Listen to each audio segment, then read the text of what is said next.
ورحمة الله وبركاته نحمده ونصلي على رسوله الكريم أما بعد فأعوذ بالله من الشيطان الرجيم بسم الله الرحمن الرحيم يريدون ليطفئوا نور الله بأفواههم والله متم نوره ولو كره الكافرون هو الذي أرسل رسوله بالهدى ودين الحق ليظهره على الدين كله ولو كره المشركون صدق الله العظيم رب اشرح لي صدري ويسر لي أمري ওয়াহলুল উকদাতাম মিন লিসানি ইয়াফকাহু কওলি। প্রিয় ভাইরা, আমি সূরাতুস সফের দুটি আয়াত তেলাওয়াত করেছি। আমি আর কাল বিলম্ব না করে মূল আলোচনাতে চলে যাই। সূরা সফের দুটি আয়াত ৮ নম্বর এবং ৯ নম্বর দুটি আয়াত তেলাওয়াত করেছি। এই আয়াত দুটির আলোকে কিছু কথা আপনাদের সামনে উপস্থাপন করেই আমি আমার আলোচনার সমাপ্তি করব ইনশাআল্লাহ। যেহেতু সামনে আমাদের আসরের সালাত, আমি খুব লম্বা চওড়া সময় নিব না। আয়াত দুটিতে আল্লাহ তাআলা বলছেন যে যারা ইসলামকে পছন্দ করে না, যারা ইসলাম বিরোধী শক্তি, যারা ইসলামের ধ্বংস চায়, তারা চায় তাদের মুখের ফুৎকারে ইসলামের আলোকে তারা নিভিয়ে দিবে। কিন্তু আল্লাহর ফয়সালা হচ্ছে আল্লাহ তার দ্বীনকে, দ্বীনের জ্যোতিকে পূর্ণরূপে বিকশিত করবেন, যদিও এটা কাফেররা অপছন্দ করে। সুবহানাল্লাহ। এবং তিনি আল্লাহ তাআলা রাসূলকে প্রেরণ করেছেন হেদায়েত দিয়ে, সত্য ধর্ম দিয়ে, দ্বীনে হক দিয়ে, যাতে করে মানব রচিত যত ধর্ম আছে, মতবাদ আছে, সবকিছুর কবর রচনা করে এগুলোর উপরে আল্লাহ তাআলা দ্বীন ইসলামকে বিজয়ী করতে পারেন, যদিও এটা মুশরিকদের কাছে খুব অসহনীয়। তাহলে এই আয়াত দুটি থেকে আমরা বুঝতে পারলাম যে ইসলামের বিজয় অবশ্যম্ভাবী। এই পৃথিবীতে ইসলামের বিজয়, অগ্রগতি, অগ্রযাত্রা কেউ ঠেকিয়ে রাখতে পারবে না। কিন্তু ইসলাম বিরোধীরা চায় ইসলামের অগ্রযাত্রাকে তারা নিভিয়ে দিবে, ইসলামের জ্যোতিকে মুখের ফুৎকারে নিভিয়ে দিবে। আওয়াজ করে বলেন তো, কাফিররা, ইসলাম বিরোধীরা মুখের ফুৎকারে আল্লাহর এই দ্বীনের জ্যোতি বা আলোকে কি কখনো নিভাতে পারবে? বলেন, কোশ্চিনকালেও পারবে না। তারা নানা ষড়যন্ত্র করে, তারা নানা ধরনের চক্রান্ত করে, কূটকৌশল করে, আমাদেরকে আমাদের ভূমি থেকে উচ্ছেদ করে, আমাদের ভূখণ্ডে বোমা নিক্ষেপ করে, নানা ধরনের ষড়যন্ত্রের ছক এঁকে আমাদের নওজওয়ানদেরকে শহীদ করে, গ্লোবাল সমুদ ফ্লোটিলার মতো নৌবহরকে আটকে দিয়ে ওরা ভাবে যে ওরা ইসলামের বিজয়কে ঠেকায় ফেলবে। আসলে কি পারবে? না। আল্লাহ বলেন, আমি ইসলামের জ্যোতিকে পূর্ণরূপে বিকশিত করব। আল্লাহু আকবার। এটাকে কেউ ঠেকাতে পারবে না। তাহলে ইসলামের বিজয় অবশ্যম্ভাবী। এটা হচ্ছে আজকের আমার আলোচনার টপিক, যে ইসলামের বিজয় এটা অবশ্যম্ভাবী, অ্যাবসলিউটলি অ্যাবসলিউট, এটা হবেই, এটাকে কেউ ঠেকাতে পারবে না। ওয়াদাটা কার বলেন তো? সবাই একটু আওয়াজ করে বলুন, ওয়াদা কার? এটা আল্লাহর ওয়াদা, যে আল্লাহ তাআলা তার জমিনে তার দ্বীনকে তিনি বিজয়ী করবেন, ডমিনেন্ট করবেন, পাওয়ারফুল করবেন। পৃথিবীর কোন শক্তি ইসলামের এই বিজয়কে, অগ্রযাত্রাকে আটকাতে পারবে না। ইসলামের বিজয় সুনিশ্চিত। ইসলাম বিজয়ী হবেই, আপনাকে নিয়ে বা আপনাকে ছাড়া, আমাকে নিয়ে কিংবা আমাকে ছাড়া। আই রিপিট, আমি আবারও বলছি, ইসলামের বিজয় হবেই হবে, আপনাকে সহ বা আপনাকে ছাড়া, আমাকে সহ বা আমাকে ছাড়া, বিজয় হবেই। সো আমি যদি এই মহাবিজয়ের একটা অংশীজন হতে পারি, এটা আমার জন্য লাখ। কি বলেন? এই বিজয়ের পার্ট যদি আমি হতে পারি, এই ভিক্টরির একটা পার্ট যদি, অংশ যদি হতে পারি, তো এটা আমার জন্য ব্লেসিংস, আমার সৌভাগ্য। ঠিক কিনা বলেন? এখন বলেন, আমরা সেই সৌভাগ্যের অধিকারী হতে চাই কি চাই না? হতে চাই না সবাই? আল্লাহ তাআলা কবুল করুক, আমরা পড়ি আমিন। তাহলে আল্লাহর ওয়াদা, ইসলামের বিজয় হবেই হবে, সুনিশ্চিত, কোনো সন্দেহ নাই। কেউ এই বিজয়কে ঠেকাতে পারবে না। ইসলামের বিজয় হবে, আমাকে নিয়ে বা আমাকে ছাড়া, আপনাকে নিয়ে বা আপনাকে ছাড়া, বিজয় হবেই। তবে আমরা যদি লেগে থাকতে পারি, এটা আমাদের জন্য সৌভাগ্যের। এবং আমরা যদি দেখি, আল্লাহ রাসূল সাল্লাল্লাহু আলাইহি ওয়া আলিহি ওয়াসাল্লাম তিনিও এরকম ভবিষ্যৎবাণী তিনি করে গিয়েছেন যে ইসলামের বিজয় অবশ্যম্ভাবী। মুসনাদ আহমদ ইবনে হাম্বলের হাদিস তিনি বলেন, লা ইয়াবলুগান্না হাযাল আমরু মা বালাগাল লাইলু ওয়ান নাহার ওয়া লা ইয়াতরুকুল্লাহু বাইতা ওয়াবার ওয়া লা মাদার ইল্লা আদখালাহুল্লাহু হাযা দ্বীন।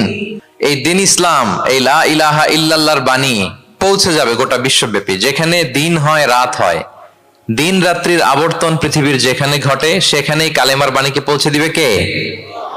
এই পৃথিবীতে এমন কোন কাঁচা পাকা ঘর থাকবে না যে এই ঘরে লা ইলাহার বাণী পৌঁছাবে না। সুবহানাল্লাহ। পৃথিবীতে এমন কোন জায়গা থাকবে না, এটা হোক মরুভূমি, হোক জঙ্গল, হতে পারে পাহাড়, হতে পারে কোনো আদিবাসী নৃগোষ্ঠী থাকে, পৃথিবীর এমন কোন জায়গা থাকবে না যেখানে লা ইলাহার বাণী পৌঁছাবে না, পৌঁছে যাবে। সহিহ মুসলিমের আরেক বর্ণনায় আল্লাহ রাসূল সাল্লাল্লাহু আলাইহি ওয়া আলিহি ওয়াসাল্লাম তিনি বলেন, ইন্নাল্লাহা যাওয়ালি আল আরবা ফারাআইতু মাশারিকাহা ওয়া মাগারিবাহা ওয়া ইন্না মুলকা উম্মতি সায়াবলুগু মা যুবিয়া লি মিনহা। তিনি বলেন আল্লাহ তাআলা গোটা বিশ্বটাকে ছোট করে একটা রেপ্লিকা বানিয়ে আমার চোখের সামনে তুলে ধরেছেন। আমি পৃথিবীর প্রাচ্য পাশ্চাত্য সবটুকুন দেখেছি, আর আমি যদ্দূর দেখেছি ঠিক তদ্দূর কালিমার বাণী পৌঁছে যাবে। সুবহানাল্লাহ পড়বেন না? তার মানে গোটা বিশ্বব্যাপী ইসলামের সুমহান বাণীকে পৌঁছে দিবে কে? আল্লাহ পৌঁছে দিবেন। আল্লাহর ওয়াদা আর নবী আলাইহিস সালামের ভবিষ্যৎবাণী। তো ইসলামের এই বিজয়ের অংশী যেন আমরা হতে পারি, আল্লাহ আমাদেরকে তৌফিক দান করুক। আপনি যদি বর্তমান পৃথিবীর দিকে তাকান তাহলে দেখবেন যে ইসলামের বিরুদ্ধে এত ষড়যন্ত্র, এত কনস্পাইরেসি, এত অত্যাচার, অপারেশন, এত কিছুর পরেও ইসলাম হচ্ছে world's fastest growing religion right now. পৃথিবীর সবচাইতে গ্রোয়িং রিলিজিয়ন হচ্ছে ইসলাম, সবচাইতে। আপনি দেখেন, জরিপ চালিয়ে একটু খোঁজ খবর নিয়ে দেখেন, সারা ওয়ার্ল্ডে দ্য ফাস্টেস্ট গ্রোয়িং রিলিজিয়ন হচ্ছে ইসলাম। সবচাইতে বাড়ন্ত যেই ধর্মের ভেতরে মানুষ বানের পানির মতো প্রবেশ করছে, সেই ধর্মটার নাম কি? ইসলাম। মানুষ প্রবেশ করছে বানের পানির মতো। আপনি পশ্চিমা বিশ্বে দেখেন, প্রতি জুমাবারে অনেক অমুসলিম, নন মুসলিম, ইহুদি, খ্রিস্টান, এইথিস্ট, সংশয়বাদী, অ্যান্টাগনিস্ট, তারা এসে শাহাদা বাণী পড়ে মুসলমান হয়ে যাচ্ছে প্রতি জুমাবার। নারী পুরুষ নির্বিশেষে, আস্তিক নাস্তিক নির্বিশেষে প্রতি জুমাবারে তারা এসে শাহাদা পড়ে মুসলমান হয়ে যাচ্ছে। এটা তো মসজিদের খবর। রাস্তাঘাটেও আমাদের পশ্চিমা বিশ্বের দায়ীরা রাস্তার মধ্যেও দাওয়াতি কাজ করে, আলহামদুলিল্লাহ। এটাকে স্ট্রিট দাওয়া বলে। এই যে এরকম টেবিল নিয়ে বসে কোরআনের ট্রান্সলেশন নিয়ে, কিছু ইসলামের সহজ সরল বই নিয়ে তারা নন মুসলিমদের সাথে ইসলাম নিয়ে কথা বলে, আর ওরা খুব ফ্রেন্ডলি মানুষের সাথে মেশে কথা বলে, ফলে ইজিলি তাদেরকে অ্যাপ্রোচ করা যায়। তো তাদেরকে অনেকে জিজ্ঞেস করে যে তোমার ধর্ম কি, তোমার বাবার ধর্ম কি, what do you think about life after death, মৃত্যুর পরের জীবন নিয়ে তোমার ভাবনা কি, তোমার দাদা কোথায় গেল, তোমার বাবা কোথায়, তো চলে গেছে, তুমিও কোথায় যাবা। এইভাবে যখন জিজ্ঞেস করে নন মুসলিমদেরকে, তাদেরকে যখন ভাবাতে ভাবাতে ভাবাতে ভাবাতে ইসলামের বাণীগুলো যখন তাদের সামনে পেশ করে, তারা যখন কনভিন্সড হয়, অনেক ক্রিশ্চিয়ান, অনেক জুইশ, অনেক নন মুসলিম ওই রাস্তার ওই দাওয়া কাজের মধ্যে, স্ট্রিট দাওয়াতেই ওইখানেই ঘোষণা দেয় আশহাদু আল্লা ইলাহা ইল্লাল্লাহ ওয়া আশহাদু আন্না মুহাম্মাদান আবদুহু ওয়া রাসূলুহু। রাস্তায় আধা ঘন্টা দাওয়া কাজের মধ্যেই ওরা কনভিন্সড হয়ে মুসলমান হয়ে যায়। হ্যাঁ, ওয়ার্ল্ডস ফাস্টেস্ট গ্রোয়িং রিলিজিয়ন। গোটা বিশ্বব্যাপী এভাবে ইসলামকে আল্লাহ তাআলা ছড়িয়ে দিচ্ছেন, গোটা বিশ্বব্যাপী ছড়ায় যাচ্ছে। কেউ এর অগ্রগতিকে থামায় রাখতে পারবে না, অসম্ভব। তাই কোশ্চেন হচ্ছে, এত এত ধর্ম থাকতে, এত এত ডক্ট্রিন থাকতে, মতভেদ থাকতে ইসলামের গ্রোথ এত বেশি কেন? গোটা বিশ্বতে দেখি মুসলমানরা মার খায়, ফিলিস্তিনে মার খাচ্ছে, আরাকানে মার খাচ্ছে, কাশ্মীরে মার খাচ্ছে, সব জায়গায় আমরা অপ্রেসড। তারপরেও মানুষের এত অ্যাট্রাকশন কেন ইসলামের প্রতি? ইসলাম থেকে তো মানুষ ভয়ে ভাগার কথা ছিল। ইসলামোফোব যেভাবে তারা ডিজাইন করেছে ওয়ার্ল্ড ওয়াইড, ইসলামের ব্যাপারে একটা ভীতি যেভাবে আন্তর্জাতিক ভাবে ছড়িয়ে দেওয়া হয়েছে, এখন তো ইসলাম থেকে দূরে যাওয়ার কথা ছিল, কি বলেন? কিন্তু তার বিপরীতে বানের পানির মতো মানুষ ইসলাম ধর্মে ঢুকছে, লা ইলাহা পড়ে তারা সৌভাগ্যবান হচ্ছে। এর কারণটাকে আজকে আমরা এই কারণটা উদ্ধার করবার চেষ্টা করবো, যে কেন হওয়ার কথা ছিল ইসলামের কথা শুনলে মানুষ ভয় পাবে না, সে নন মুসলিমরাই ইসলামের সুশীতল সুমহান বাণীর নিচে আশ্রয় নিচ্ছে। এর কারণটা কি? এই কারণগুলো আজকে আমরা বলবো।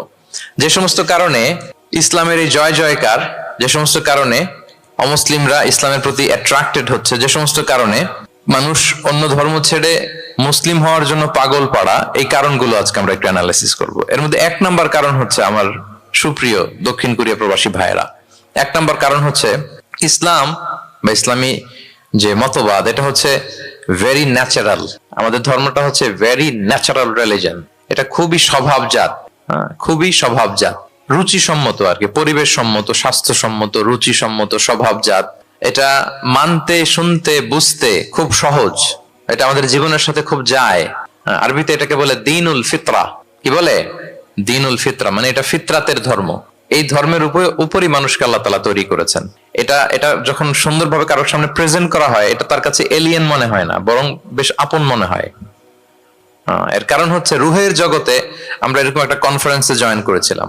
সাইয়েদনা আদম আলাইহিস সালামের পৃষ্ঠদেশ থেকে যারা আমরা বনি আদম হয়ে পৃথিবীতে আসবো, তাদের রুহগুলোকে একত্রিত করে আল্লাহ এরকম একটা কনফারেন্সে কভেনেন্ট করেছিলেন, চুক্তি। তিনি আমাদের জিজ্ঞেস করেছিলেন যে আলাস্তু বিরাব্বিকুম, আমি কি তোমাদের রব নই?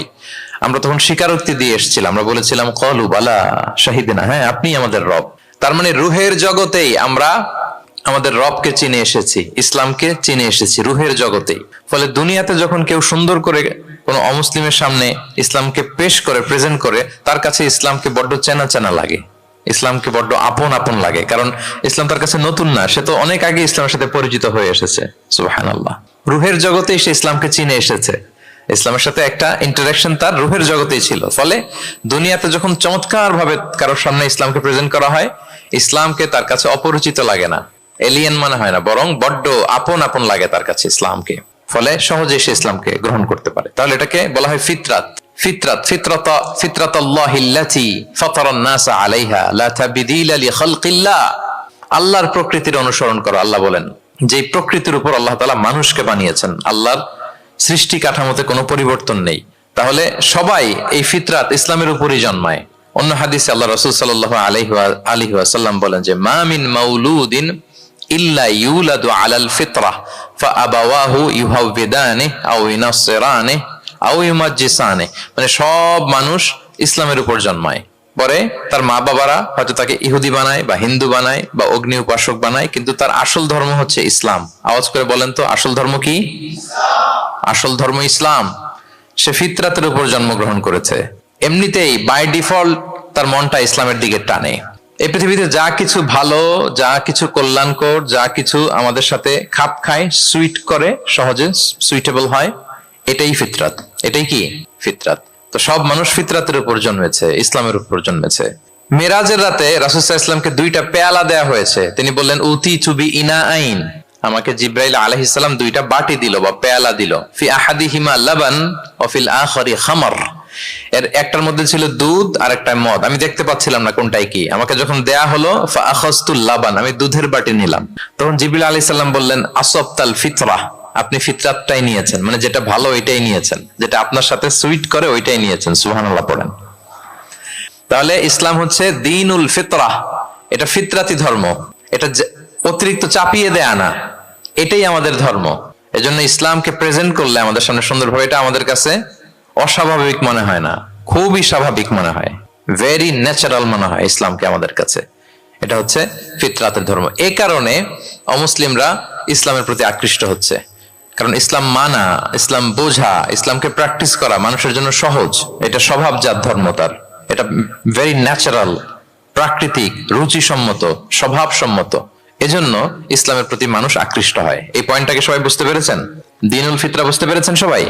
আচ্ছা, এটা হচ্ছে ন্যাচারাল রিলিজিয়ন, এই কারণে মানুষ আকৃষ্ট হয়। 2 নাম্বার, ইসলামের প্রতি এত আকৃষ্ট হওয়ার কারণ হচ্ছে দ্য ইউনিভার্সালিটি অফ ইসলাম। আরবিতে এটাকে বলে আল উমুম, মানে ইসলামের সার্বজনীনতা। ইসলাম হচ্ছে ভেরি ওপেন মাইন্ডেড রিলিজিয়ন, সবাইকে অ্যাকোমোডেট করতে পারে। পৃথিবীতে যত ফেইথ আছে, Islam is more accommodative than any other faith. যে কোনো ফেইথ বা বিশ্বাসের চেয়ে ইসলাম ভেরি অ্যাকোমোডেটিভ, সবার জন্য খোলা। The door of Islam is open for everybody 24/7। যখনই কেউ আসতে চায় ইসলামে, ওয়েলকাম। একজন খ্রিস্টান ভাই যদি বলে যে আমি মুসলিম হতে চাই, তার জন্য কোনো বাধা আছে বলেন? আমাদের পক্ষ থেকে কোনো না আছে নাকি? আচ্ছা, কোন ইহুদি যদি বলে মুসলিম হব, কোনো সমস্যা? কোন নাস্তিক যদি বলে, কোন পাহাড়ি নৃগোষ্ঠী চাকমা যদি বলে, কোনো সমস্যা আছে? কিন্তু আপনি যদি বলেন যে আমার ইহুদি হতে বড্ড মন চায়, আমি এখন মুসলিম তো, আমি ইসলাম ছেড়ে দিয়ে ইহুদি হতে চাই, ইহুদি হতে পারবেন? পারবেন না। যদি জেনে না থাকেন জেনে নেন, চাইলেই কেউ ইহুদি হতে পারে না। ইহুদি হতে হয় বাই বর্ন, জন্মসূত্রে। তাও আবার বাবা ইহুদি হইলে হবে না। কি আজীব তামাশা! মা ইহুদি হইতে হবে। ইহুদি মায়ের পেট থেকে যদি কেউ জন্মায় তাইলে সে ইহুদি। কিন্তু আমাদের ধর্মে এরকম নিয়ম আছে বলেন তো? না। তাহলে ইসলামটা হচ্ছে সার্বজনীন, এখানে কোনো সাম্প্রদায়িকতা নেই, কারণ ইসলাম সকল সম্প্রদায়ের জন্য এসেছে। আলহামদুলিল্লাহ পড়েন। ইসলামের সাম্প্রদায়িকতা আছে না, এটা সকল সম্প্রদায়ের জন্য এসছে। যেমন দেখেন, ইসলামের রব আল্লাহ তাআলাকে আল্লাহ কিভাবে পরিচয় করায় দিচ্ছেন। আল্লাহ বলছেন সূরা ফাতিহার শুরুতে, আমরা প্রতিদিন এটা রিসাইট করি, আমরা পড়ি আলহামদুলিল্লাহি রাব্বিল, সবাই পড়েন আলহামদুলিল্লাহি রাব্বিল আলামিন। প্রশংসা সেই আল্লাহর যিনি হচ্ছেন রব্বুল আলামিন, মানে জগৎ সমূহের রব। তিনি সবার রব। কার রব? সবার রব। তিনি কিন্তু বলেন না আলহামদুলিল্লাহ রব্বিল মুসাল্লিন, তিনি শুধু মুসল্লিদের রব বলছে। রব্বিল মুসলিমিন, শুধু মুসলিমিনদের রব বলছে। হ্যাঁ, রব্বুল হাজিন, শুধু হাজি সাহেবদের রব বলছে না। তিনি কি বলছেন? রব্বিল আলামিন। তাহলে তিনি গোটা জগতের রব, সবার রব তিনি। ইসলামের দরজা যে সবার জন্য খোলা, দ্য ইউনিভার্সালিটি অফ ইসলাম যে আপনাদেরকে বুঝাচ্ছি, আল উমুম, খেয়াল করে দেখেন যে আল্লাহ যখন নিজের পরিচয় দিচ্ছেন তিনি বলছেন আমি সবার রব। তিনি কার রব? তিনি সবার রব, আলহামদুলিল্লাহ রাব্বিল আলামিন। এবং রাসূলুল্লাহ সাল্লাল্লাহু আলাইহি ওয়া আলিহি ওয়াসাল্লামের পরিচয় যখন আল্লাহ তাআলা করায় দিচ্ছেন তখন আল্লাহ বলছেন ওয়ামা আরসালনাকা ইল্লা রাহমাতাল লিল আলামিন, I have sent you as a mercy for all the worlds. নবী হে, আপনি গোটা বিশ্বের সবার জন্য রহমত। সুবহানাল্লাহ। আল্লাহ বলছে যে শুধু মুসলমানদের জন্য রহমত? কথা বলেন। শুধু আরবদের জন্য রহমত? শুধু সাদা চামড়ার মানুষদের জন্য রহমত? শুধু পুরুষদের জন্য রহমত? রহমত কাদের জন্য বলেন তো দেখি, বুঝে থাকলে। আল্লাহর হাবিব সাল্লাল্লাহু আলাইহি ওয়াসাল্লাম কাদের জন্য রহমত বলেন তো সবাই? সবার জন্য রহমত। দেখেন ইউনিভার্সালিটি অফ ইসলাম, ইসলাম যে সবার জন্য। আচ্ছা, আল্লাহ সবার, রাসূলও সবার। এবার ইসলামের কিতাব কোরআনের দিকে যদি খেয়াল করি, কোরআনের পরিচয় দিতে যে আল্লাহ তাআলা বলেছেন ইন হুয়া ইল্লা যিকরা লিল আলামিন, নিশ্চয়ই কোরআনটা হচ্ছে জগৎবাসীর জন্য যিকরা, উপদেশ, রিমাইন্ডার। তাহলে কোরআনও সবার জন্য নাকি শুধু আমাদের? প্রিয় ভাইরা, কোরআন কি শুধু আমাদের বই? না, এটা হিন্দু ভাইদেরও বই, এটা নাস্তিকদেরও বই, এটা বুদ্ধিস্টদেরও বই, তাদের হেদায়েতের কথাও এখানে আছে। এটা সবার বই, এটার ওনারশিপ সবার, এটা আমাদের সবার। তাহলে দেখেন আমাদের রব সবার, আমাদের রাসূল সবার, আমাদের কিতাব সবার। তাহলে ইসলামে কোনো সংকীর্ণতা নেই, ইসলামে কোনো সাম্প্রদায়িকতা নেই, কোনো সম্প্রদায়ের জন্য ইসলাম আসেনি, ইসলাম এসেছে সবার জন্য। আলহামদুলিল্লাহ পড়েন। তাহলে দ্য ইউনিভার্সালিটি অফ ইসলাম, এটা ক্লিয়ার না সবার কাছে? বুঝতে পেরেছেন? তাহলে কেন ইসলাম দ্য ফাস্টেস্ট গ্রোয়িং রিলিজিয়ন, গোটা বিশ্বে সবচাইতে বেশি গ্রো হচ্ছে ইসলামের? দুইটা কারণ বলে ফেলেছি। এক নাম্বার কি ছিল বলেন তো, মনে আছে কিনা কারো দেখি? Very natural religion. কে বলছে ন্যাচারাল দেখি? এই মাশাআল্লাহ, কি উনি শুধু বুঝলো নাকি, আর বাকিরা বললেন না যে? এক নাম্বার কি ছিল? ন্যাচারাল। ইসলাম হচ্ছে ভেরি ন্যাচারাল রিলিজিয়ন, স্বভাবজাত, প্রাকৃতিক ধর্ম। আমাদের মনের সাথে, প্রকৃতির সাথে খাপ খায় না এরকম কোনো আইন বিধান ইসলামে নাই। গেল। দুই নাম্বার কি বললাম? জোরে, সার্বজনীন, সার্বজনীন ধর্ম, সবার। এটা কোন নির্দিষ্ট গোষ্ঠী, কোন সম্প্রদায়ের জন্য ইসলাম আসে নাই। আচ্ছা, তিন নাম্বার হচ্ছে ফ্লেক্সিবিলিটি। ইসলাম অনেক ফ্লেক্সিবল একটা রিলিজিয়ন। আরবিতে এটাকে বলে আত-তাইসির, মানে ইসলামে কাঠিন্যতা নেই, ইসলামের বিধানগুলো সহজ। বলেন, ইসলামের বিধান মানতে আপনাদের কঠিন লাগে? আল্লাহ বলেন ইউরিদুল্লাহু বিকুমুল ইউসরা ওয়ালা ইউরিদু বিকুমুল উসর। আল্লাহ তোমাদের জন্য সহজ চান, কঠিন চান না। আল্লাহ কি চায়? সবাই বলুন। আল্লাহ সহজ চায়, আল্লাহ কঠিন চায় না। আমরা অনেক সময় কঠিন করে দিনকে উপস্থাপন করি, জটিল করে দিনকে উপস্থাপন করি। ওমা জাআলা আলাইকুম ফিদ-দীনি মিন হারাজ, আল্লাহ তাআলা দিনে কোনো জটিলতা রাখেননি, কিন্তু আমরা খুব কঠিন করে উপস্থাপন করি। আল্লাহ বারবার বলেছেন সহজ সহজ সহজ, লা ইউকাল্লিফুল্লাহু নাফসান ইল্লা উসআহা। আল্লাহ সাধ্যের বাইরে কাউকে কিছু চাপিয়ে দেন না। আমাদের যদ্দূর সাধ্যে কোলায় ঠিক তদ্দূরই আল্লাহ চাপিয়ে দেন। সুবহানাল্লাহ। ইসলাম কত সহজ, কতটা সহজ আমি আপনাদেরকে বুঝিয়ে বলছি, আপনারা একটু মনোযোগ দিয়ে শুনুন। একটা ছোট্ট হাদিস আপনাদের সাথে শেয়ার করি। ইসলাম কতটা সহজ আপনারা একটু শুনলেই বুঝতে পারবেন। এক সাহাবী আল্লাহ রাসূল সাল্লাল্লাহু আলাইহি ওয়া আলিহি ওয়াসাল্লামের কাছে এসে তিনি বললেন, ইয়া রাসূলুল্লাহ হালাকতু ইয়া রাসূলুল্লাহ, হে রাসূল আমি তো শেষ। আমি তো, শুনতেছেন, মনোযোগ আছে? আমি তো শেষ। রাসূল সাল্লাল্লাহু আলাইহি ওয়াসাল্লাম বললেন, ওমা আহলাকা, কি হয়েছে তোমার? তো সে বলে, ওয়াকাআতু আলা ইমরাআতি ফি রমাদান, আমি তো রমজান মাসে দিনের বেলায় আমার স্ত্রীর সাথে মেলামেশা করে ফেলছি, একেবারে ফাইনাল মেলামেশা, আমার সিমেন আউট হয়ে গেছে বডি থেকে। এজন্য সে অস্থির হয়ে রাসূল সাল্লাল্লাহু আলাইহি ওয়াসাল্লামের কাছে আসলেন, ইয়া রাসূলুল্লাহ আমি তো শেষ, আমারে বাঁচান, আমারে বাঁচান। কি হয়েছে? বলে, দিনের বেলায় রমজানে স্ত্রীর সাথে মেলামেশা, ইন্টিমেসি নিষেধ, আমি তো ইন্টিমেসিতে চলে গেছি, আমার কি হবে, আমারে বাঁচান।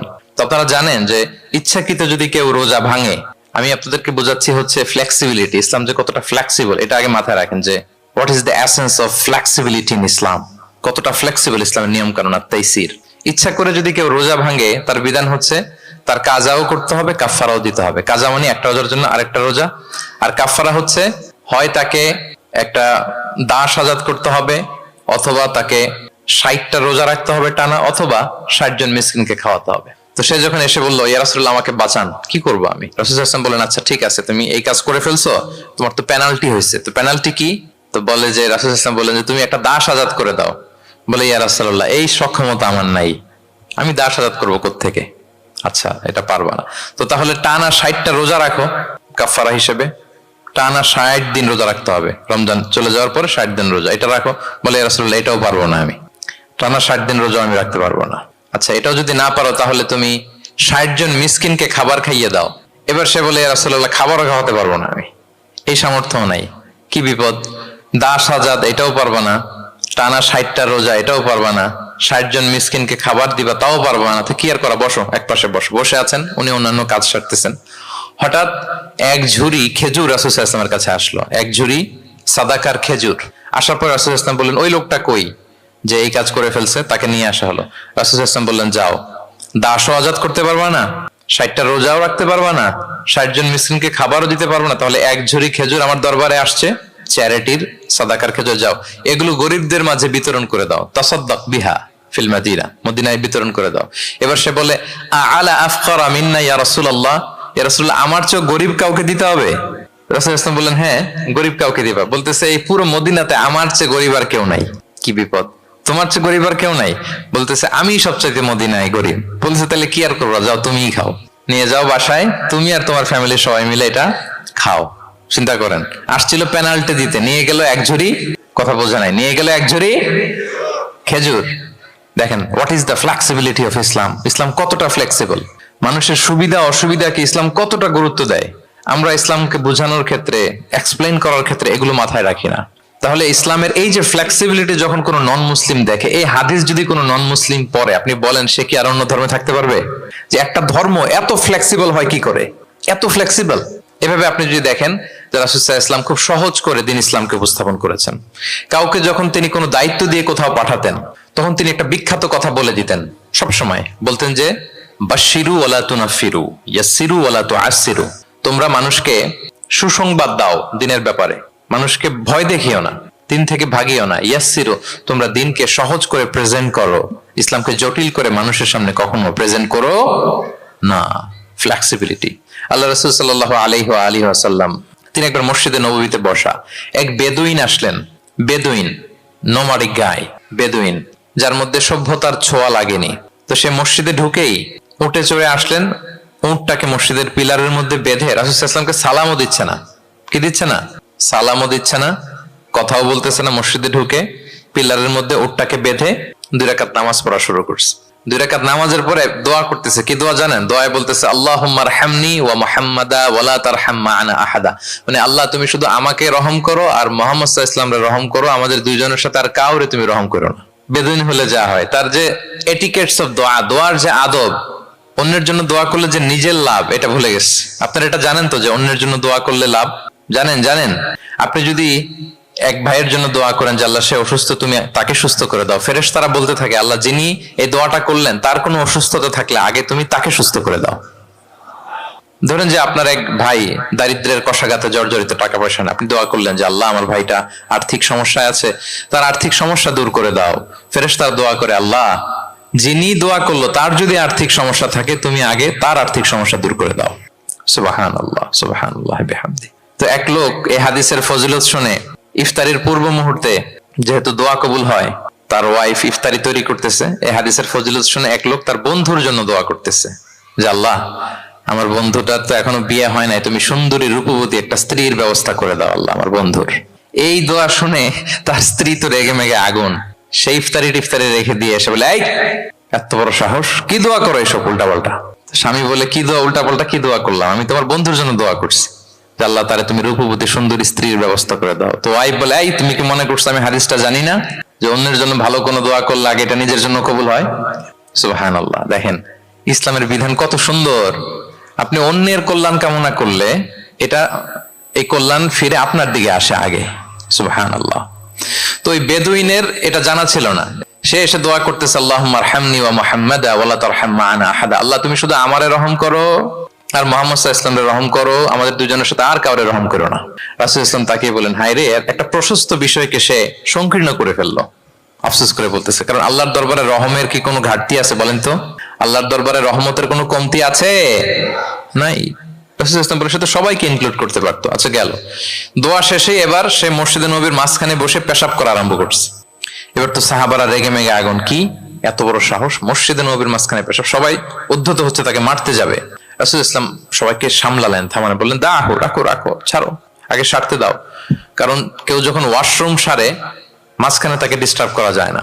এটা তার ক্ষতি হবে। রাসূল বললেন রাখো, লেট হিম পাস ইউরিন, তাকে কাজ সারতে দাও। সে কাজ সারলো। এবার রাসূল বললেন ও হারিকু আলা বাউলিহি সাজলান মিন মা, তার পেশাবের উপর এক বালতি পানি ঢেলে দাও, দিয়ে ফেললো। এবার রাসূল বললেন ইন্নামা বুইসতুম মুয়াসসিরিন ওয়া লাম তুবআসু মুআসসিরিন, হে সাহাবারা মনে রাখো তোমরা সহজপন্থী হিসেবে প্রেরিত হয়েছে, তোমরা কট্টরপন্থী হয়ে পৃথিবীতে প্রেরিত হও নাই। সুবহানাল্লাহ। তাহলে যে কোনো জিনিসের সলিউশন আপনার সহজ ভাবে করতে হবে, এটাকে জটিল বানানো যাবে না। আমরা অনেক সময় জটিল থেকে জটিল করি। তখন এই বেদুইনকে রাসূল ডেকে বললেন আচ্ছা তুমি যে কাজটা করলে, মসজিদে নববীর মাঝখানে পেশাব করলে, এটা কি ঠিক হলো? তুমি কি জানো এটা আল্লাহর ঘর, এটা আমাদের মদিনার কমিউনিটির ইবাদতগাহ, এখানে আমরা আল্লাহর ইবাদত করি, আল্লাহর জিকির করি, আল্লাহর কিতাব তেলাওয়াত করি, এটা কি তোমার ঠিক হলো? এইভাবে যখন আদর দিয়ে পরম মমতায় তাকে বুঝিয়ে বলা হলো, সে লজ্জিত হয়ে মাথা নিচু করে ফেললো। সুবহানাল্লাহ। রাসূল আমার কাছে ক্ষমা চাইল। তাহলে প্রিয় সুধী, আপনি কোমলতা ভালোবাসা দিয়ে যা জয় করতে পারবেন, কঠোরতা দিয়ে সেটা পারা যায় না। খেয়াল রাখবেন, ভালোবাসা দিয়ে যেভাবে আপনি মানুষের হৃদয় জয় করতে পারবেন, কঠোরতা দিয়ে পারবেন না। এজন্য ইসলাম ফ্লেক্সিবিলিটিতে বিশ্বাস করে। ফ্লেক্সিবিলিটি, লা ইউকাল্লিফুল্লাহু নাফসান ইল্লা উসআহা, আল্লাহ সাধ্যের বাইরে কাউকে কখনো কিছু চাপিয়ে দেয় না। এজন্য ইসলামকে সহজ করে উপস্থাপন করতে বলেছেন তিনি। মুআয ইবনে জাবাল রাদিয়াল্লাহু তাআলা আনহুকে রাসূল সাল্লাল্লাহু আলাইহি ওয়াসাল্লাম একবার ইমাম বানিয়ে পাঠালেন একটা এলাকায়। তো ওই এলাকার লোকেরা ছিল শ্রমজীবী সাহাবী, শ্রমজীবী। উট ব্যবহার করে সেখান থেকে কুয়া থেকে পানি নিয়ে খেজুর গাছের মধ্যে দিত। সারাদিন যখন কষ্ট করতো, হার্ড ওয়ার্কিং করতো, বিকেলে ক্লান্ত হয়ে পড়তো। তো উনি মাগরিবের নামাজে সূরা বাকারা দিয়ে একবার তেলাওয়াত শুরু করলেন। সূরা বাকারা কোরআনের সবচাইতে ছোট সূরা নাকি সবচাইতে বড়? তো উনি যখন বাকারা দিয়ে নামাজ শুরু করলেন, এক শ্রমজীবী সাহাবী এসে আর কন্টিনিউ করতে পারছেন না, এত লম্বা কেরাত কিভাবে পারবেন, তো ক্লান্ত শ্রান্ত পরিশ্রান্ত। উনি রেগে নামাজ ছেড়ে দিয়ে একা একা নামাজ পড়ে রাসূল সাল্লাল্লাহু আলাইহি ওয়াসাল্লামের কাছে যে অভিযোগ করলেন, নালিশ করলেন। বললেন ইয়া রাসূলুল্লাহ, দেখেন এমন একজনকে ইমাম করে আমাদের এলাকায় অ্যাসাইন করেছেন, উনি মাগরিবের নামাজে পড়তেছেন সূরা বাকারা, আর আমরা সবাই শ্রমজীবী কৃষিজীবী মানুষ। রাসূল সাল্লাল্লাহু আলাইহি ওয়াসাল্লাম রেগে গেলেন। মুআয ইবনে জাবালকে ডেকে বললেন মুআয আফাতানুন আনতা ইয়া মুআয, তুমি কি ফিতনা ছড়াচ্ছ সমাজে? তোমাকে পাঠিয়েছি কমিউনিটির ইউনিটি ধরে রাখার জন্য। আফাতানুন আনতা ইয়া মুআয, হে মুআয তুমি কি সাব্বিহ ইসমা রাব্বিকাল আ'লা এই সূরা পারো না? ওয়াশ-শামসি ওয়া দুহাহা এই সূরাটা পারো না? ওয়াদ-দুহা ওয়াল-লাইলি ইযা সাজা এটা মুখস্থ নাই? তো এই ছোট ছোট সূরাগুলো থাকতে তুমি বাকারা দিয়ে পড়তে গেলা কেন? সুবহানাল্লাহ, সুবহানাল্লাহ, আল্লাহু আকবার। দেখেন ইসলাম কতটা ফ্লেক্সিবিলিটিতে বিশ্বাসী। সহজ সহজ করে ইসলাম সবকিছু উপস্থাপন করে। এজন্য নন মুসলিমরা যখন দেখে যে ইসলামের মধ্যে এরকম ফ্লেক্সিবিলিটি আছে, তারা ইসলামের প্রতি আকৃষ্ট হয়। আলহামদুলিল্লাহ। আচ্ছা বলেন তো, বিয়েতে মোহরানা দেয়া কি? সবাই বলুন। একজন বলছে ফরজ। সবাই বলুন, বিয়েতে মোহরানা দেয়া কি? ওয়া আতুন নিসা সাদাকাতিহিন্না নিহলা, সানন্দ চিত্তে স্বামীদেরকে আল্লাহ বলছেন তোমরা তোমাদের মোহরানা ডৌরি দিয়ে দাও, দিতেই হবে। অনেকে এটা দেয় না, ঠিক না, দিয়ে দিতে হবে। তো দেয়া ফরজ। মোহরানা দেওয়ার মতো অর্থ এক সাহাবীর নাই। এক সাহাবী বলেন ইয়া রাসূলুল্লাহ বিয়ে করব, মোহরানা আছে? নাই। তো না থাকলে কি বিয়ে করবা কি করে? এখন যাকে পছন্দ করছে ওই নারীকে জিজ্ঞেস করতেছে তুমি কি কোরআন পারো? মেয়ে বলে না আমি তো কোরআন পারি না। তো যে সাহাবী বিয়ে করবেন ওনাকে বলেন তুমি কোরআন পারো? হ্যাঁ আমি তো অনেকগুলো সূরা পারি। তখন রাসূল ইসলাম ওই কন্যাকে, মেয়েকে ডেকে বলল যে তুমি তো সূরা পারো না, তোমার হবু হাজবেন্ড অনেকগুলো কোরআনের সূরা পারে, তো তোমাকে তোমার স্বামী প্রতিদিন কিছু না কিছু সূরা মুখস্থ করাই দিবে, এটাই হয়ে যাবে তোমার বিয়ের মোহর। তাহলে বলেন তো সহজ না কঠিন? অজু করে নামাজ পড়া কি? সবাই বলুন ফরজ। কিন্তু ধরেন অজুর পানি নাই, তখন তায়াম্মুম করে পড়লেও কবুল করবে কে? আল কিয়াম ফিস সালাহ, দাঁড়িয়ে নামাজ পড়া কি? ফরজ। দাঁড়াতে পারছেন না, বসে বসে পড়লে কবুল করবে কে? বসতেও পারেন না, শুয়ে পড়লেও কবুল করবে কে? তাহলে বলেন তো ইসলামের বিধান কি কঠিন না সহজ? ফ্লেক্সিবিলিটি আর তাইসির। ইসলামের এই ফিচারটার কারণে, এই বৈশিষ্ট্যের কারণে অমুসলিমরা ইসলামের প্রতি আকৃষ্ট হয় যে ইসলামের বিধানগুলো এত ফ্লেক্সিবল। এটা হচ্ছে মূল বিধান, না হলে এটা, না হলে অপশন, না হলে এই অপশন। মানে সমাজের সাথে খাপ খাইয়ে নেওয়ার মতো, সহজে মানুষ এটাকে এক্সিকিউট করার মতো সব বিধান আল্লাহ তাআলা রেখে দিয়েছেন। সুবহানাল্লাহ। তাহলে এই বিষয়গুলোর কারণে মুসলিমরা ইসলামের প্রতি আকৃষ্ট হয়। দ্য ফাস্টেস্ট গ্রোয়িং রিলিজিয়ন, মূল যে টপিক, মনে আছে তো আপনাদের? তাহলে 3টা কারণ অলরেডি বলে ফেলেছি, আরো 2টা বলবো, বলে শেষ করে দিব। এর মধ্যে প্রথমটা কি ছিল? ইসলাম ধর্মটা কেমন? ন্যাচারাল, ভেরি ন্যাচারাল রিলিজিয়ন, দীনুল ফিতরা। 2 নম্বরে সার্বজনীন, দ্য ইউনিভার্সালিটি অফ ইসলাম, আল উমুম, এটা সবার জন্য এই ধর্মটা। 3 নম্বরে কি বললাম? ফ্লেক্সিবিলিটি, ইসলাম খুব ফ্লেক্সিবল, এটা সহজে মানা যায়, সহজে এটাকে পালন করা যায়, এজন্য অমুসলিমরা আকৃষ্ট হয়। 4 নাম্বার হচ্ছে ব্যালেন্সড অ্যাপ্রোচ অফ ইসলাম। ইসলামের বিধানগুলো খুবই ব্যালেন্সড, ভারসাম্যপূর্ণ আর কি। এর মধ্যে পরিমিতি বোধ আছে, ভারসাম্য বোধ আছে, এটা ব্যালেন্সড। এই কারণে ইসলামের প্রতি মানুষ আকৃষ্ট হয়। এখানে বাড়াবাড়িও নাই, ছাড়াছাড়িও নাই, মাঝামাঝি। বাড়াবাড়িও নাই, ছাড়াছাড়িও নাই। আমার সাথে সাথে বলেন, কি নাই? বাড়াবাড়িও নাই, আর কি নাই?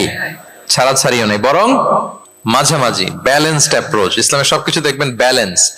وكذلك جعلناكم أمة وسطا لتكونوا شهداء على الناس ويكون الرسول عليكم شهيدا। অনুরূপভাবে আমি তোমাদেরকে ব্যালেন্স জাতি বা মধ্যমপন্থী জাতি হিসেবে তোমাদেরকে পৃথিবীতে প্রেরণ করেছি, যাতে করে তোমরা অন্য জাতির উপর সাক্ষী হতে পারো আর নবী হতে পারেন তোমাদের উপর সাক্ষী। তাহলে আমাদের ধর্মটা খুবই ভারসাম্যপূর্ণ, খুবই কি ভারসাম্যপূর্ণ, বাড়াবাড়িও নাই, ছাড়াছাড়িও নাই। দেখেন, বিশ্বাসীদের বৈশিষ্ট্যের কথা বলতে যে আল্লাহ তাআলা বলছেন, ওয়াল্লাযীনা ইযা আনফাকু লাম ইউসরিফু ওয়া লাম ইয়াকতুরু ওয়া কানা বাইনা যালিকা কাওয়ামা। বিশ্বাসীরা যখন দান করে, দানের ক্ষেত্রে তারা কৃপণতাও করে না, আবার অপচয়ও করে না, বরং মাঝামাঝি দান করে। বরং কি মাঝামাঝি দান। রাসূলুল্লাহ সাল্লাল্লাহু আলাইহি ওয়াসাল্লামের একটা অভ্যেস ছিল, তার কাছে কেউ কিছু চাইলে উনি না বলতে পারতেন না। কি বলতে পারতেন না? সবাই বলুন, রাসূলুল্লাহ সাল্লাল্লাহু আলাইহি ওয়াসাল্লাম কি বলতে পারতেন না? না। কেউ কিছু চাইবে আর উনি না বলবেন, এই না ওনার ডিকশনারিতে নাই, না বলতে জানতেন না। তো একবার রাসূল সাল্লাল্লাহু আলাইহি ওয়াসাল্লামের মাত্র একটা মাত্র জামা, কয়টা জামা? একটা। তো এক ফরিয়া দিয়ে এসে রাসূল সাল্লাল্লাহু আলাইহি ওয়াসাল্লামকে বললেন, ইয়া রাসূলুল্লাহ, আমাকে একটা জামা দিন, আমি বস্ত্রহীন। তো রহমতের নবী কি আর করবেন, যেহেতু না বলতে জানেন না, কাউকে ফিরিয়ে দিতে জানেন না, নিজের জামাটাই খুলে দিয়ে দিলেন। সুবহানাল্লাহ। এখন ওনার গায়ে তো জামা নাই, আছে? উনি জামাহীন অবস্থায় ঘরে বসে আছেন। আল্লাহ তাআলা আয়াত নাযিল করলেন, ওয়াল্লাযীনা ইযা আনফাকু লাম ইউসরিফু ওয়া লাম ইয়াকতুরু ওয়া কানা বাইনা যালিকা কাওয়ামা।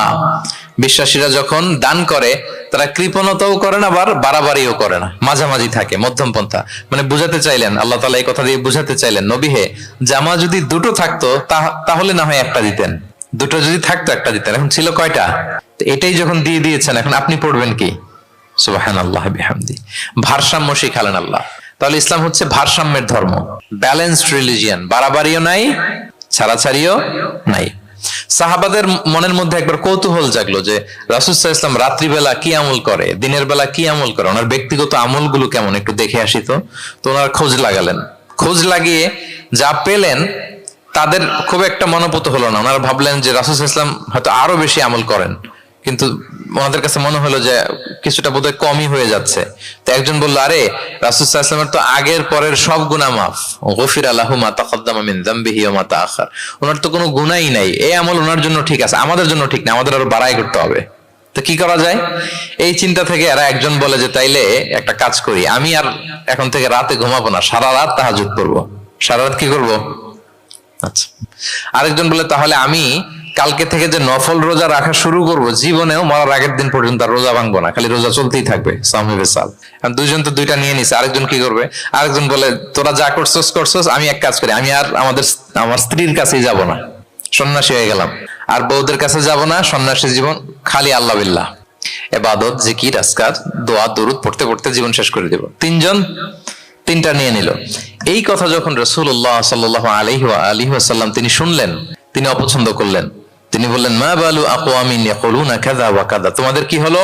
ডাকলেন, সমাবেশ করে বলেন, এই নাম ধরে বলতেন না। তিনি কিভাবে মানুষকে কারেক্ট করতেন দেখেন, সংশোধন করতেন। এই তুমি নাকি এটা বলছো, দাঁড়াও আব্দুল্লাহ, এই আব্দুর রহমান তুমি দাঁড়াও, এই আব্দুল করিম, তিনজনে তিন খারাপ কাজ করছো। এইভাবে সংশোধন করতেন না, কারণ নাম ধরে দাঁড় করালে তারা তো অন্যদের সামনে অপদস্থ হবে। কি বলেন, ঠিক কিনা?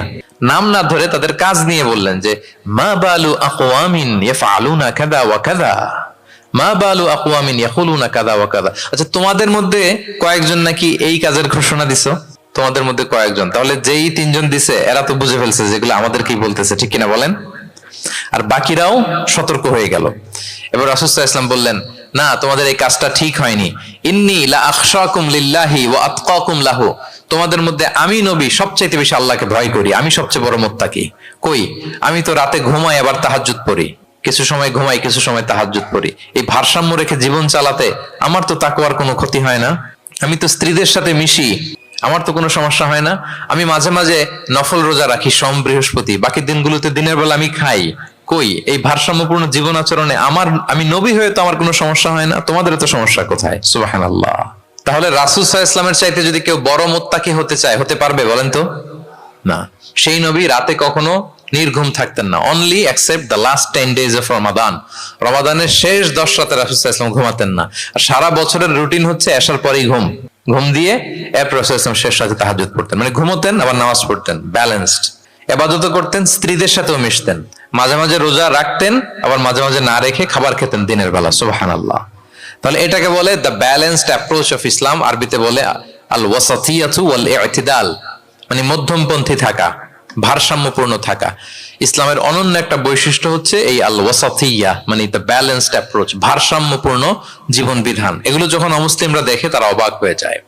সম্মানিত সুধী, আপনারা যদি ঈসা আলাইহিস সালামের ব্যাপারে আমাদের আকীদা দেখেন, বিশ্বাস, তাহলে আরো ক্লিয়ার হবেন যে আমরা অন্য ধর্মের চেয়ে কিভাবে ভারসাম্যপূর্ণ। খেয়াল করে শুনুন, খুব মজার ঘটনা, মজার ব্যাপার।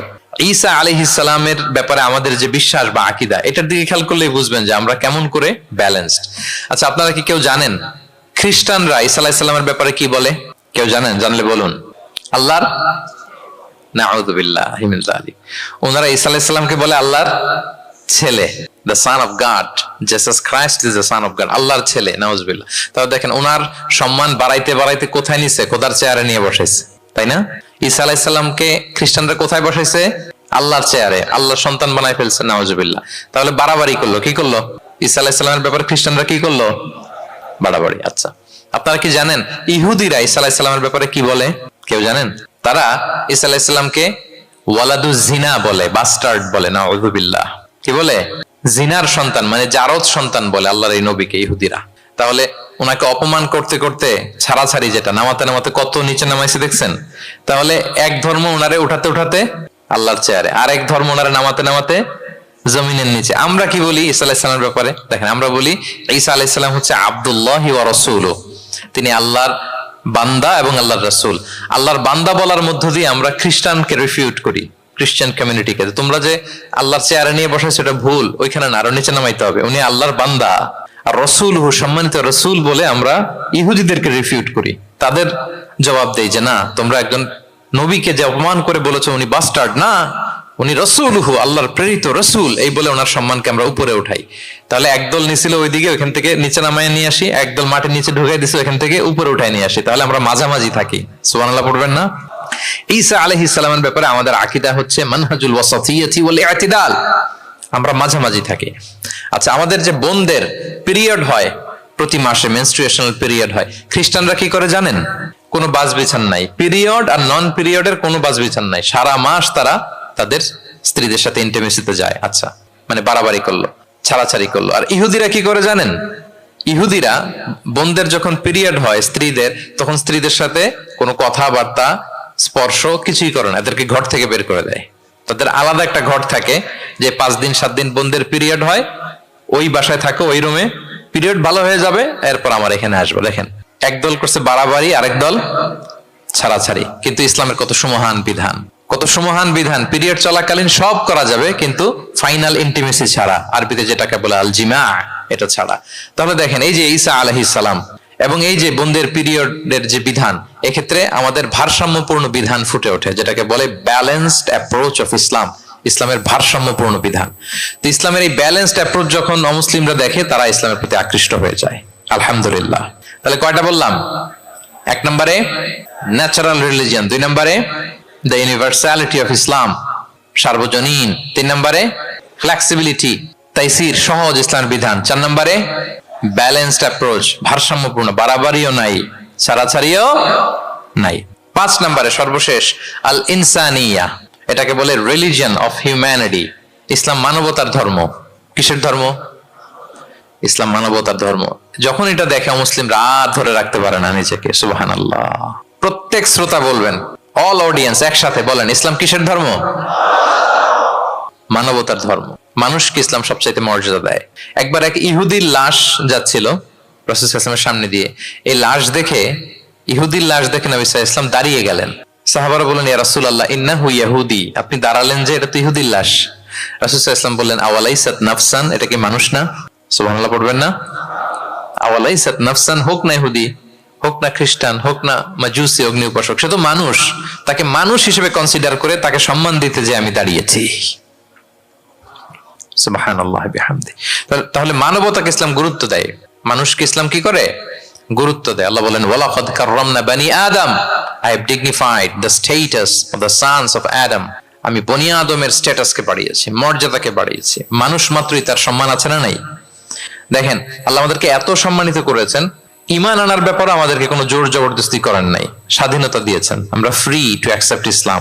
ফামান শাআ ফালইউমিন ওয়া মান শাআ ফালইয়াকফুর। যে চাইবে ঈমান আনবে, না চাইলে সে কুফরি করবে। তবে জেনে রাখো, ঈমান আনলে ফলাফল জান্নাত, আর কুফরি করলে পরিণাম জাহান্নাম। কিন্তু জোর করবো না আমি। লা ইকরাহা ফিদ্দীন, দ্বীনে জবরদস্তি নাই, বাড়াবাড়ি নাই, নো কম্পালশন ইন ইসলাম। কাউকে ফোর্স করে আপনি জোর করে ইসলামে আনলে হবে না। তাহলে এটা মানবতার ধর্ম। মানবতাকে ইসলাম সবচাইতে বেশি গুরুত্ব দেয়। যেমন ধরেন যে দুর্যোগ পীড়িত কোনো এলাকায় যদি আমরা ত্রাণ নিয়ে যাই, আমরা কি সেখানে দেখে দেখে শুধু মুসলিম ঘরে ত্রাণ দেই নাকি? ওখানে মুসলিম থাকলে মুসলিম দেই, হিন্দুরা যদি থাকে তাদেরকে দেই। আমরা যদি কোনো দুর্যোগপূর্ণ এলাকায় যাই, সেখানে নাস্তিক থাকলে তার ঘরে আমরা ত্রাণ পৌঁছে দেই। আমরা যদি কোনো উদ্ধার কর্মে অংশগ্রহণ করেছি, ধরেন যে আগুন লেগেছে, আপনি উদ্ধার কর্মতে অংশগ্রহণ করেন। এখন খুঁজে খুঁজে যার মাথায় টুপি আরে আপনি বাঁচাবেন নাকি? যার গালে দাঁড়িয়ে আরে বাঁচাবেন না, আপনি সবাইকে বাঁচাবেন। আল্লাহু আকবার। মানবতা যেখানে বিপন্ন সেখানেই ইসলামের সাপোর্ট আছে না নাই বলেন? যেখানেই মানবতা বিপন্ন সেখানে ইসলাম পৌঁছে যায়। কারণ ইসলাম হচ্ছে দ্য রিলিজিয়ন অফ হিউম্যানিটি। এটা মানবতার ধর্ম।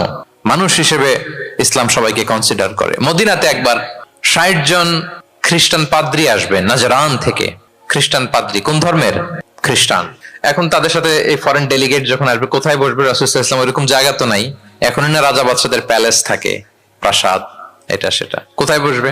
এক সাহাবী বলে, ইয়া রাসূলুল্লাহ, আমার কাছে খেজুর পাতা আছে, এটা বিছাই দেই, এটা একটা আসন করে এখানে বসি। রাসূল সাল্লাল্লাহু আলাইহি ওয়াসাল্লাম বললেন, না, এটা কেমন হয়? আরেক দল বলে যে আমাদের তো একটু সূর্য হেলে গেলেই তো উহুদ পাহাড়ের ছায়া পাওয়া যায়, ওখানে নিয়ে বসি। রাসূল সাল্লাল্লাহু আলাইহি ওয়াসাল্লাম বললেন, না, এত দামি মেহমান, ওখানে বসা যায়? বলতে না বলতে ৬০ জন খ্রিস্টান পাদ্রী চলে আসছে।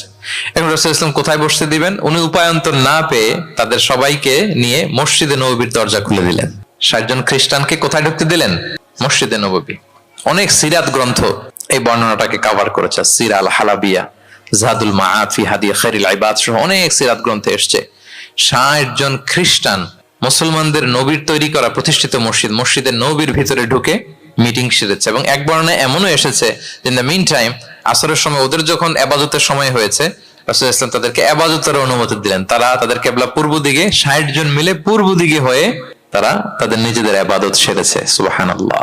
রাসূল সাল্লাল্লাহু আলাইহি ওয়াসাল্লাম এটা খ্রিস্টান না ইহুদি এটা কনসিডার করেন। রাসূল সাল্লাল্লাহু আলাইহি ওয়াসাল্লাম দেখেছেন তারা মানুষ। তারা কি মানুষ? যেমনি মানুষ মনে করে এক ইহুদির লাশ দেখে তিনি দাঁড়িয়ে গিয়েছেন আলাইহিস সালাতু ওয়াসসালাম। তাহলে ইসলাম মানবতাকে গুরুত্ব দেয়। এজন্য ইসলামকে বলা হয় রিলিজিয়ন অফ হিউম্যানিটি, আল ইনসানিয়া। এটা মানবতার ধর্ম। কিসের ধর্ম? এই পাঁচটা ইসলামিক ফিচার, ইসলাম ধর্মের এই 5টা ক্যারেক্টারিস্টিক্স বা ফিচার থাকার কারণে Islam is the fastest growing religion in the world right now. পৃথিবীতে সবচাইতে ইসলামের গ্রোথ বেশি। সবাই কালিমা শাহাদা পড়ে মুসলমান হয়ে যাচ্ছে নন মুসলিম দেশগুলোতে। আপনাদের সাউথ কোরিয়ার কথা আমি জানি না, আমি তো ওয়েস্টের অনেক দেশে গিয়েছি, অনেক জায়গায় আমাদের বন্ধুরা ইমাম খতিব হিসেবে আছে, তাদের কাছ থেকে শুনি রেগুলার নন মুসলিমরা, খ্রিস্টানরা তারা কালিমা পড়ে মুসলমান হয়ে যাচ্ছে। তাদের চার্চ গুলো তারা বিক্রি করে দিচ্ছে, চার্চ সিনাগগ গুলো বিক্রি করে দিচ্ছে। গত সপ্তাহে, তার আগের সপ্তাহে আমার জাপানে প্রোগ্রাম ছিল, এক মসজিদে আলোচনা করলাম, দেখি যে মসজিদটা খুব সুন্দর। আমি বললাম এত সুন্দর মসজিদ, বলে যে শেখ এটা আগে ক্যাসিনো ছিল। ক্যাসিনো কি ছিল? ক্যাসিনো চিনেন তো? জুয়ার আসর বসতো আর কি এখানে। বলে যে আমরা ক্যাসিনো কিনে এটার মসজিদ বানাই ফেলছি। তো এই 5টা বিষয় থাকার কারণে অমুসলিমরা ইসলামের প্রতি আকৃষ্ট হচ্ছে। দেখি আরেকবার শুনি আপনাদের থেকে। 1 নম্বরে কি ছিল?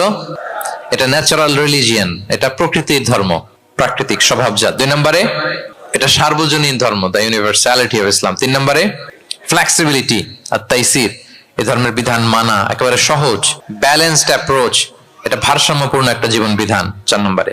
5 নম্বরে রিলিজিয়ন অফ হিউম্যানিটি, এটা মানবতার ধর্ম। কিসের ধর্ম? মানবতার ধর্ম। এই যে দেখেন এত সুন্দর যে ইসলাম, এইভাবে যদি আমরা প্রেজেন্ট করতে পারি নন মুসলিম আমার বন্ধুদের সাথে, কলিগদের সাথে, নেইবারদের সাথে, আমার ফ্রেন্ডসদের সাথে, ওরা ইসলামের ব্যাপারে আকৃষ্ট হবে না? বলেন। ধর্মে যদি নাও আসে, ইসলামের ব্যাপারে একটা পজিটিভ আউটলুক তো তার থাকবে, কি বলেন? তো এইভাবে ইসলামকে প্রেজেন্ট করার দরকার আছে না নাই? অ্যাট্রাকটিভ প্রেজেন্টেশনের অভাবে আমরা ইসলামের কথাকে তুলে ধরতে পারি না।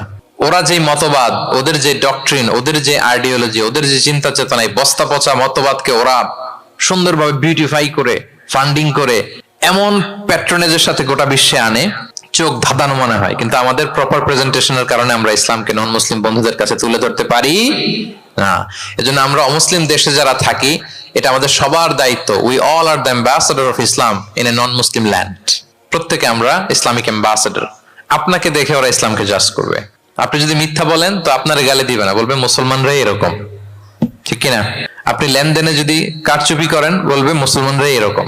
এজন্য আপনাকে অ্যাম্বাসেডরের ভূমিকা পালন করতে হবে নন মুসলিম দেশে। এবং নন মুসলিম দেশে স্থায়ীভাবে যদি কেউ থাকতে হয়, তার দাওয়াতের নিয়তে থাকতে হবে। It's a must, I repeat. অমুসলিম দেশে ব্যবসা করতে যাবেন অস্থায়ীভাবে, ওকে। চাকরি, ওকে। চিকিৎসা পারপাস, ওকে। পড়াশোনা, ওকে। কিন্তু স্থায়ীভাবে যদি কোনো অমুসলিম দেশের পাসপোর্ট নিয়ে থাকতে হয়, স্থায়ীভাবে, of course it should be with the intention of দাওয়া। দাওয়াতে নিয়তে থাকতে হবে। যেমনটি রাসূল সাল্লাল্লাহু আলাইহি ওয়াসাল্লাম সাহাবারা ইসলামের সুমহান বাণীকে প্রচার করার জন্য অমুসলিম ভূখণ্ডে ছড়িয়ে পড়েছেন। এজন্য যারা পাসপোর্ট পেয়ে গেছেন সাউথ কোরিয়ার, অথবা এদেশে আছে নাকি সিস্টেম পাসপোর্ট পাওয়ার? আছে? আচ্ছা, যারা পেয়েছেন বা প্রসেসিং এ আছেন যে আমি এদেশের পাসপোর্ট নিব, অফকোর্স আপনার দাওয়াতি নিয়তে থাকতে হবে যে আমি ইসলামকে ছড়াই দিব, এই নিয়তে আছি, তাইলে থাকাটা বৈধ। তা না হলে অমুসলিম ভূখণ্ডে কোনো মুসলিম স্থায়ীভাবে বসবাস করতে পারবে? রাসূল সাল্লাল্লাহু আলাইহি ওয়াসাল্লামের ভয়ঙ্কর ধমক আছে একটা, তিনি বলেছেন আনা বারিউন মিন কুল্লি মুসলিম ইয়কিমু বাইনা আযহুরিল মুশরিকিন। আমি ওই প্রত্যেক মুসলমান থেকে আমি বারি, তার কোনো দায়ভার আমার নাই যে অমুসলিম ভূখণ্ডে মুশরিকদের সাথে থাকে। হ্যাঁ, গভীর হুঁশিয়ারি, সতর্কবার্তা, ওয়ার্নিং। কিন্তু যদি আপনি উইথ দ্য ইন্টেনশন অফ দাওয়াতে নিয়তে থাকেন যে এখানে আমি একটা মসজিদ করব, মসজিদের সাথে লেগে থাকবো, আমার বুদ্ধিস্ট প্রতিবেশীর কাছে আমি ইসলামের সুমহান বাণী পৌঁছে দিব, আমার কলিগদেরকে বুঝাবো দেখো ইসলাম খুব ফ্লেক্সিবল, এটা ন্যাচারাল রিলিজিয়ান, এটা মানবতার ধর্ম, এটা এমন এমন, এইভাবে আমি বুঝাবো, এই নিয়তে যদি আপনি থাকেন, তাহলে আপনি এই দেশে স্থায়ীভাবে থাকতে পারবেন। কথা কি বুঝতে পেরেছেন? এখন অন্যকে ইসলাম বুঝাইতে হলে তো আগে নিজের মানতে হবে নাকি? কথা বলেন। আপনি ইসলামের দাওয়া দিবেন, এখন আপনি নিজেই ইসলাম মানে না, তাহলে হবে? আগে নিজের মানতে হবে, কি বলেন? আগে নিজের ইসলামকে কি করতে হবে? মানতে হবে। আমার প্রিয় ভাইয়েরা, Islam is our identity, Islam is our honour. আমাদের সম্মান হচ্ছে ইসলামে। উমর ফারুক রাদিয়াল্লাহু তাআলা আনহু বলতেন, নাহনু কওমুন আ'আজ্জানাল্লাহু বিল ইসলাম। আমরা এমন জাতি যে জাতিকে আল্লাহ তাআলা ইসলাম দিয়ে সম্মানিত করেছে। ফাইনি বিতাগাইনাল ইজ্জাতা বিগাইরিহি আযাল্লানাল্লাহ। ইসলাম ছাড়া অন্য কোথাও যদি আমরা সম্মান তালাশ করি, তাহলে আমাদেরকে অপদস্থ করে ছাড়বেন কে? একটাই মনোনীত ধর্ম আল্লাহ তাআলার কাছে, সেটা হচ্ছে ইসলাম। আওয়াজ করে বলুন, সেটা কি? ইন্নাদ দীনা ইনদাল্লাহিল ইসলাম। একমাত্র আল্লাহর কাছে accepted only one religion to Allah, সেটা হচ্ছে ইসলাম। ওমাই ইয়াবতাগি গায়রাল ইসলামি দীনান ফালান ইউকবালা মিনহু ওয়া হুয়া ফিল আখিরাতি মিনাল খাসিরিন। ইসলাম ছাড়া অন্য কিছু যদি কেউ তালাশ করে, সেটার সাথে নিজেকে জড়ায়, আল্লাহ তাআলা কবুল করবেন না। That will not be accepted from him in the day of judgment and he will be loser মিনাল খাসিরিন। সে হবে লুজার, হতভাগা হবে, দুর্ভাগা হবে। তাহলে আমরা যেন ইসলামকে আমাদের শেকড় হিসেবে কনসিডার করি, আমাদের ছেলে মেয়েদেরকে যেন ইসলামী তারবিয়ার উপর আমরা গড়ে তুলি, এবং ইসলামকে যেন আমরা ভেতর থেকে সবাই লালন করি, ধারণ করি, এবং ইসলামের সুমহান বাণীকে যেন আমরা পৌঁছে দেই সবাই অন্যদের কাছে। রাজি আছেন তো সবাই? তাহলে সাউথ কোরিয়ায় যারা স্থায়ীভাবে থাকতে চান, কোন নিয়তে থাকবেন? দাওয়াতের নিয়তে। We all should be a living দাঈ। আমরা লিভিং দাঈ হয়ে থাকবো। আমাদেরকে দেখলে, আমার চলনে বলনে কথনে, আমার ডিলিংস দেখেই জানবো এই এত ভালো মানুষ, আরে এটাই তো সুন্দর, এটাই তো ইসলাম। আম্মাজান আয়েশাকে জিজ্ঞেস করা হলো যে আম্মাজান কাইফা কানা খুলুক রাসূলিল্লাহ, নবী সাল্লাল্লাহু আলাইহি ওয়াসাল্লামের ক্যারেক্টার কেমন ছিল? তিনি বলতেন যে ইনদামা রাসূল সাল্লাল্লাহু আলাইহি ওয়াসাল্লাম ইয়ামশি আলাল আরদ কাআন্নাল কুরআনা ইয়ামশি আলাইহি। যখন রাসূল সাল্লাল্লাহু আলাইহি ওয়াসাল্লাম রাস্তা দিয়ে হেঁটে যেতেন, as if a living Quran is walking on the street, মনে হতো একটা জীবন্ত কোরআন রাস্তা দিয়ে হেঁটে যাচ্ছে। তা আপনাকে দেখলেও যেন মানুষ মনে করে এটা একটা জীবন্ত ইসলাম। আপনার চলা ফেরায়, আচরণে, কাজে, লেনদেনে মনে করে যেন সেই ইসলামের একটা আইকন। কি এভাবে থাকা যাবে তো ইনশাআল্লাহ? ইসলামকে আমাদের জীবনে, পরিবারের, সমাজে আমরা পরিপূর্ণভাবে মানতে রাজি আছি তো? ছেলে মেয়েদেরকে ইসলামের উপর অটুট রাখতে সবাই রাজি আছি? আল্লাহ তাআলা আমাদের সবাইকে কথাগুলো বোঝার, আমল করার তৌফিক দান করুক। ইসলামের এই বিজয়ে যেন আমরাও শামিল হতে পারি। কোন অমুসলিমের, নন মুসলিমের ষড়যন্ত্রকারীদের রক্তচক্ষু ইসলামের অগ্রযাত্রাকে ঠেকায় রাখতে পারবে না।